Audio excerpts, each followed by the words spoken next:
ঢাকা বিশ্ববিদ্যালয়ের শিক্ষার্থী এবং ছাত্রদলের এএফ রহমান হল শাখা ছাত্রদলের সাহিত্য সম্পাদক শাহরিয়ার আলম সাম্য হত্যার বিচার এবং বিশ্ববিদ্যালয়ের উপাচার্য ও প্রক্টরের পদত্যাগের দাবিতে উপাচার্য কার্যালয়ের সামনে অবস্থান কর্মসূচি পালন করছে ছাত্রদল নেতাকর্মীরা। ঢাকা বিশ্ববিদ্যালয়ের শাখা ছাত্রদলের নেতাকর্মীরা সোমবার সকাল থেকে উপাচার্যের কার্যালয়ের সামনে অবস্থান কর্মসূচি শুরু করেন। এ সময় ছাত্রদল নেতারা অভিযোগ করেন, সাম্য হত্যার বিচার নিশ্চিতে শুরু থেকে অবহেলা করছে বিশ্ববিদ্যালয়ের প্রশাসন। বিশ্ববিদ্যালয় এলাকার নিরাপত্তা নিশ্চিতেও প্রশাসন ব্যর্থ হয়েছে বলে অভিযোগ ছাত্রদল নেতাদের। এ সময় ছাত্রদল নেতা সাম্য হত্যার দায় নিয়ে অবিলম্বে উপাচার্য এবং প্রক্টরের পদত্যাগ দাবি করেন ছাত্রদল নেতারা। সাম্য হত্যার বিচারের দাবিতে ভিসি কার্যালয়ের সামনে ছাত্রদলের নেতাকর্মীদের অবস্থান কর্মসূচি সংবাদ সংগ্রহ করছেন আমাদের স্টাফ করেসপন্ডেন্ট নূর হোসেন। সরাসরি যাচ্ছে তার কাছে। নূর, ছাত্রদল নেতা সাম্য হত্যার জন্য বিশ্ববিদ্যালয়ের প্রশাসনকে কেন দায়ী করছে ছাত্রদল, আর কি বলছে এ বিষয়ে বিশ্ববিদ্যালয়ের প্রশাসন?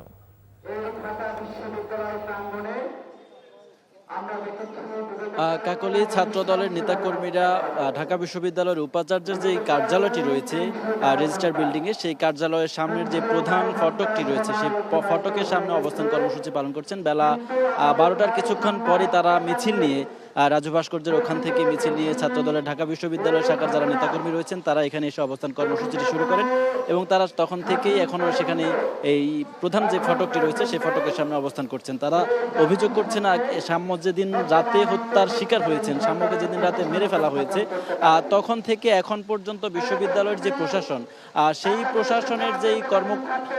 প্রশাসনের যে উদ্যোগ, সেখানে তারা কিছুটা অবহেলা দেখতে পাচ্ছেন। তারা বলছেন যে সাম্যের হত্যাকারীদেরকে চিহ্নিত করা, তাদেরকে বিচারের আওতায় আনার ব্যাপারে বিশ্ববিদ্যালয় প্রশাসনের পক্ষ থেকে যে উদ্যোগ দরকার, যে কর্মকাণ্ড দরকার ছিল, সেটি তারা এখন পর্যন্ত লক্ষ্য করেননি। তারা এই অভিযোগও করছেন বিশ্ববিদ্যালয়ের শিক্ষার্থীদের অভিভাবক হিসেবে ঢাকা বিশ্ববিদ্যালয়ের যিনি উপাচার্য রয়েছেন তিনি নিজে উদ্যোগী হয়ে মামলা করতে পারতেন, কিন্তু তিনি কোনো মামলা করেননি।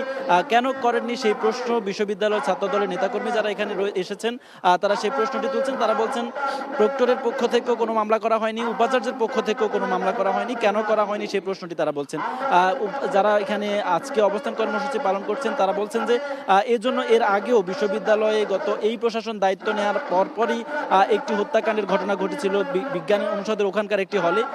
তখন থেকেই বিশ্ববিদ্যালয়ের নিরাপত্তা সহ সার্বিক ব্যবস্থাপনায় যেই প্রশাসনীয় উদ্যোগ দরকার সেটিতে তারা ঘাটতি দেখছেন এবং সেজন্য বিশ্ববিদ্যালয়ের উপাচার্য এবং প্রক্টরকে তারা পদত্যাগের দাবি জানাচ্ছেন।